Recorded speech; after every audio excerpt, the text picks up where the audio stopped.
Welcome back. This is Brian Trevilla, yet another podcast with LRG, and I'm really excited today to talk to Jamie Jones.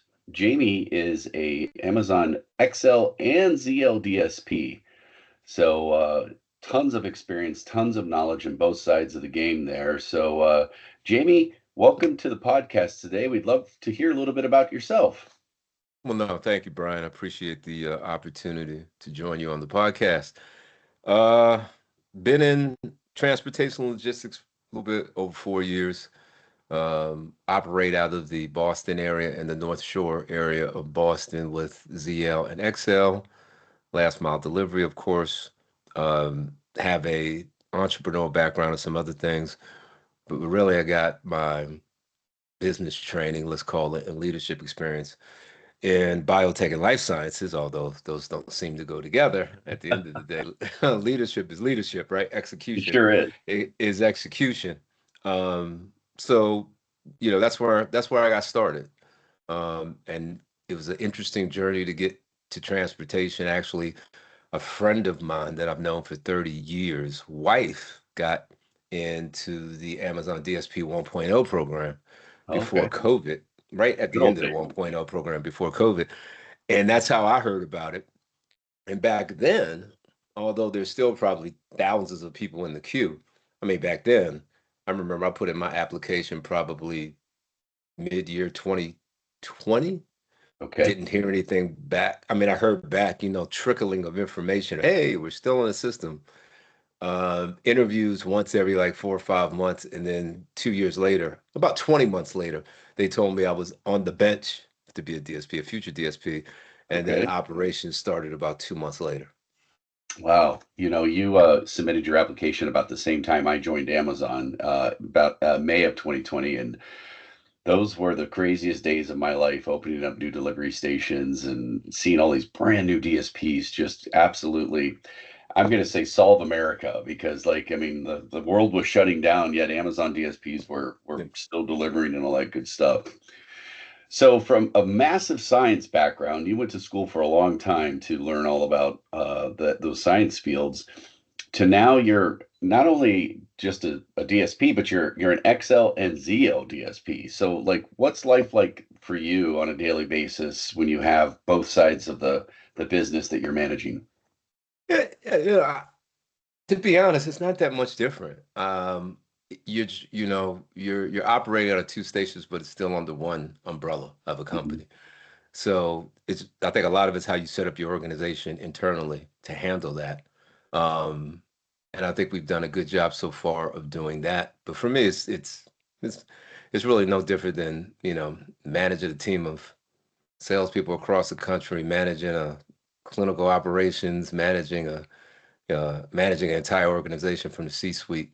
It's really just applying those same tactics and same learnings to it. So I would say actually it got a little bit it got a little bit easier because it gave flexibility and how we Mhm. could use our employees. I think the most important thing is it was able to show employees that they had opportunities to grow in their career and do different things. So I think that was that's a valuable because they have, as you well know, they have Pinnacle and then they started the Synergy program.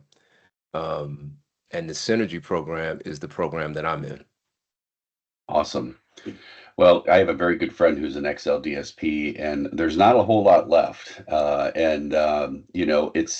I'm not going to say it's a difficult part of the business, but it's just different. You have your DOT driver and a helper, right? Well, see, I had DOT drivers in ZL because half of my fleet were stepmans or are Got it. stepmans, I should say. So when everybody was telling me, "Oh, it's you got," I'm like, "Yeah, I've been dealing with that for 3 or 4 years." So once Sure. you start to understand it, and really that's more of a fleet issue than it is a driver issue. Um, I think the difference is when you have DOT, you just run differently. It's like everybody who comes in is mandatory that they get DOT trained. Sure. Um, then when they go on, and then we transfer people over to the XL side after we see how they've been as a driver on the ZL side. So really, it's kind of like a nice transition to have as a business because it can, and you get paid more. The Hmm. drivers get paid more on the XL side, so it gives them an opportunity for a true promotion rather than just giving them an Amazon raise every September, October when they come out with the new rate cards. Sure, sure. Well, thank you. I appreciate you sharing that, and I like the way you look at it, Jamie, is where you can bring someone in maybe new in ZL, and then 6 months, a year, whatever time frame works for you and them, they could graduate to being an XL DOT driver and really having hopefully some more longevity with your company. Well, you also work with LRG, and I'm Yes. curious what if and no filter I ask, what has LRG done for you? And I don't think I'd get one, which I love. What's LRG done for you in terms of either yourself, your business, your performance? I'd love to hear your thoughts there. Um, that's a good question. I haven't really thought about it like that. I'm in LRG because of Matt and those contacts that were there, and I wanted to be involved. Actually, I got involved with LRG after I got involved with Hyper Delivery, being Okay. a contractor for Hyper Delivery, and then their you know pending launch in different areas. And then that's how I got involved with LRG. I like the fact, and I'm familiar with group purchasing organizations from the life science side and dealing with insurers. And that's a good, and it's kind of what Amazon tries to do with Hmm. VAS, but it's not really because they don't have any accountability over the vendors. This is Sure. different. And Hmm. I think LRG has great relationships, but they can also drive deep discounts and bring greater value. So for me, it was the opportunity to be involved with that as we expand our operation outside of Amazon to be able to tap into some of those resources and be able to add to our margins where you can't really do that with Amazon, right? You can't really you don't have the opportunity to scale at your desire. You have to kind of like wait around till there's an opportunity.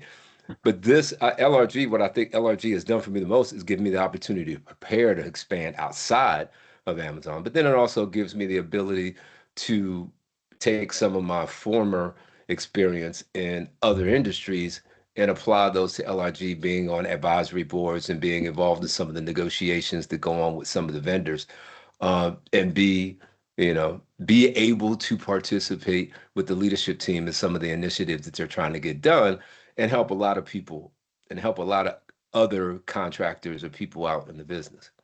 Yeah, and that's well said. Thank you, Jamie. And it's not always about just saving money, and that's a great benefit. Let's just face it. But it's not always about saving money. I think what you really share is you have a voice in who you work with, from a vendor perspective, and you have such a deep relationship with, like, for example, the CEO Matt of LRG.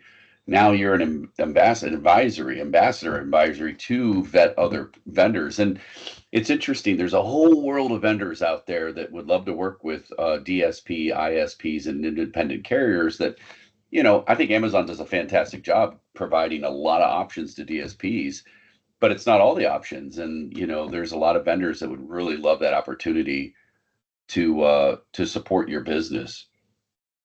Why don't you share a little bit of like some of your advisory work with LRG? I'd love to hear that because it's not always the leaders making the decision on who we work with, but some of our valued members such as yourself. So I'd love to hear how you've been able to influence some decisions.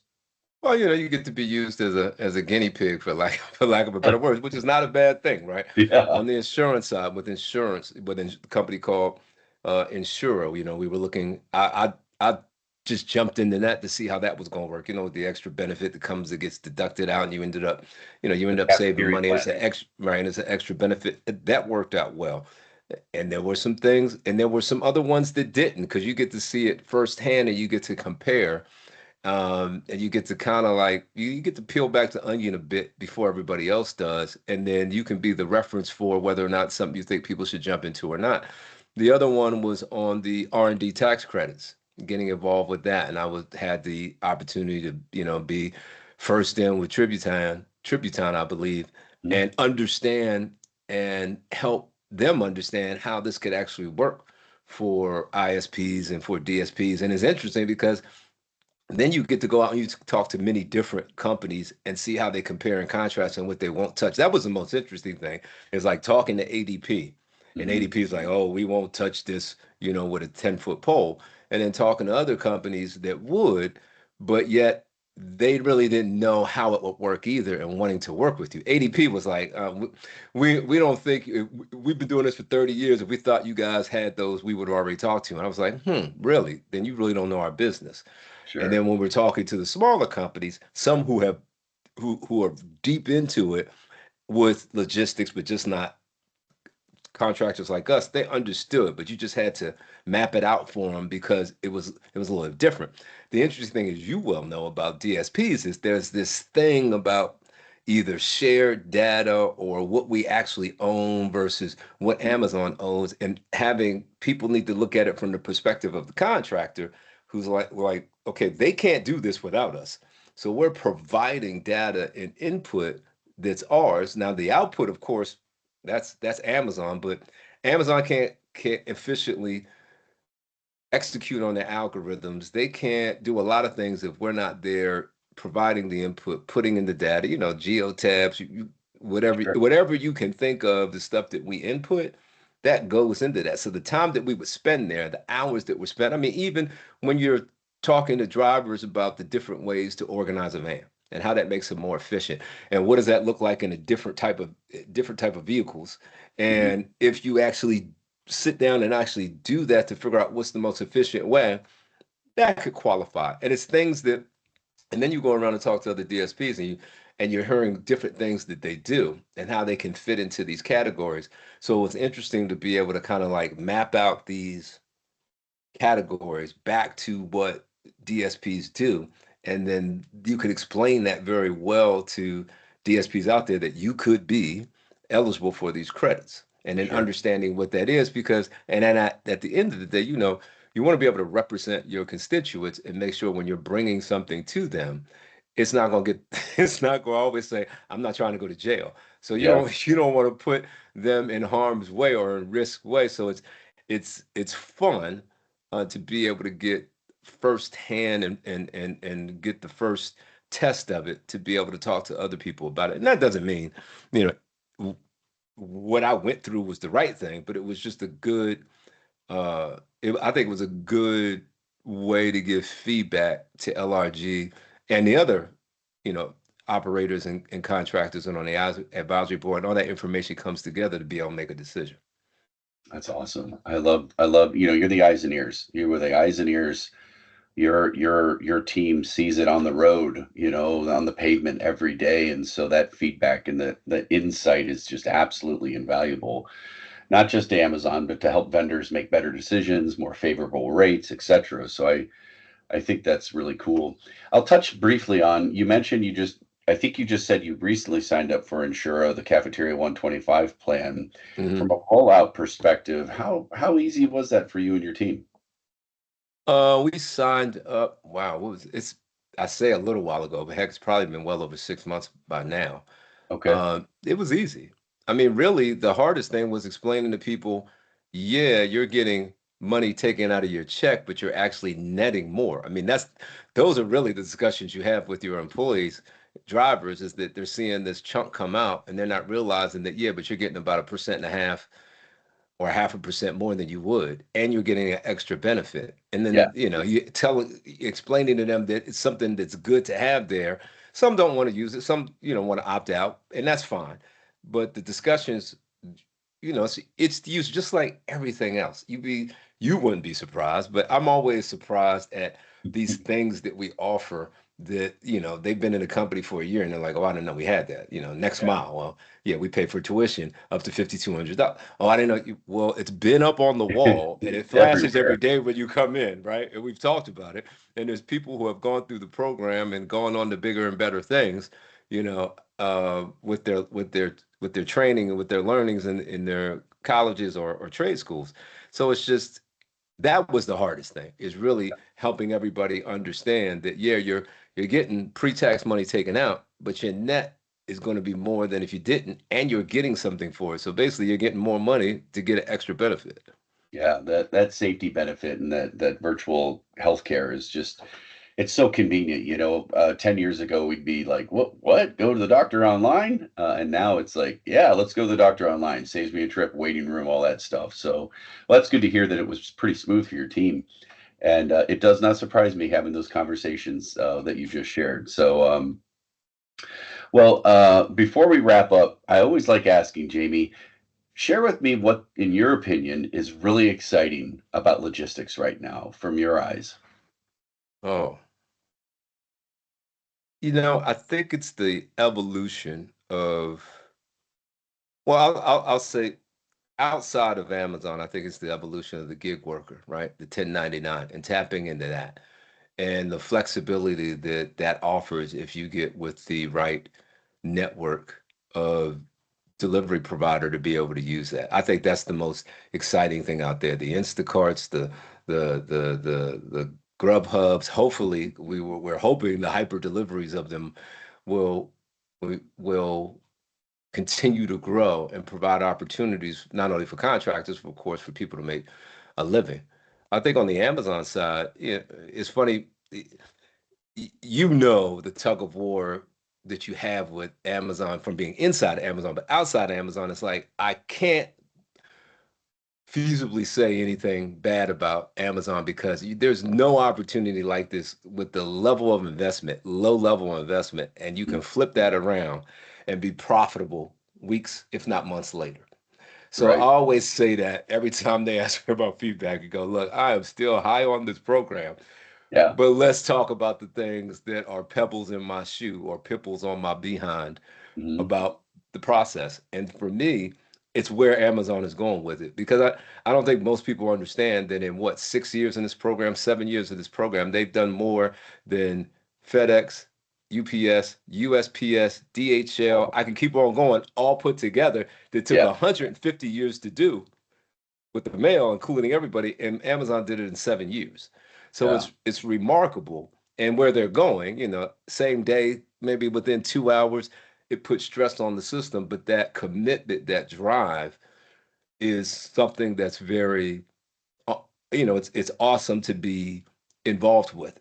It has its issues, but it's awesome to be involved with, Yeah. and it challenges you as an operator. So it's just a very, if you enjoy challenging environments where you know you can win if you put the right plans in place, then you'll like it here. I think that I'm also encouraged by the level of, I think that they needed to do a relook at how they used operators. And I know they vacillated from, hey, you could have multiple stations and, geographies to, well, we want to make sure that, we don't give the operator too much control because we're worried about unions or we're worried about people controlling big geographies. And I think they're moving more back towards that, not all the way there, but I think you need to, I'm encouraged by you need to reward your top Hmm. performers because it should be a meritocracy at the end of the day. This is capitalism, so capitalism thrives on meritocracy. And that's what I'm excited about where they're going. I hope they get to the point where you can have more than two entities of Sure. delivery in the system. Can you get middle mile? Can you also have RSR? Can you also have a pinnacle? Can you do two ZLs and an XL or throw in an RSR if you're showing that you can scale up and operate? And of course, at the end of the day, most important thing, be safe every day, Right. and deliver smiles. If you can do that efficiently, scaling up is probably the number one complaint that operators have here, that no matter how well they operate, if there's not an opportunity within 2 hours of them, and then they got to get in line because who knows who else is a great operator. Well, that's the other thing. You really don't know who's a great operator around you until you hear somebody gets a synergy or until they get a pinnacle. But I think they're working on those things, but I'm excited about where they're going with it. Oh, I love it. I love it. Well, you're living proof. You got a ZL and an XL DSP, and you're doing very well. So, Jamie, can't thank you enough for joining me and the whole LRG crew today. And we wish you nothing but the best. And a sincere thank you for your advisory work. We appreciate your keen eyes and your clarity. That's the most important. So I wish you a great day and thank you so much. No, Brian, I appreciate the opportunity. And let me say one last thing. If anybody's listening to this and you're out there, you haven't joined LRG, it's it's free to join LRG if you want to There be is. involved. You can be involved as much as you want, but at the end of the day, it's costing you nothing as an operator to be able to get the advantages that LRG offers, and every partner that comes in makes us stronger. So that's just something to think about. So I appreciate the opportunity. I appreciate LRG. You betcha. Thank you so much. All right. Thank you.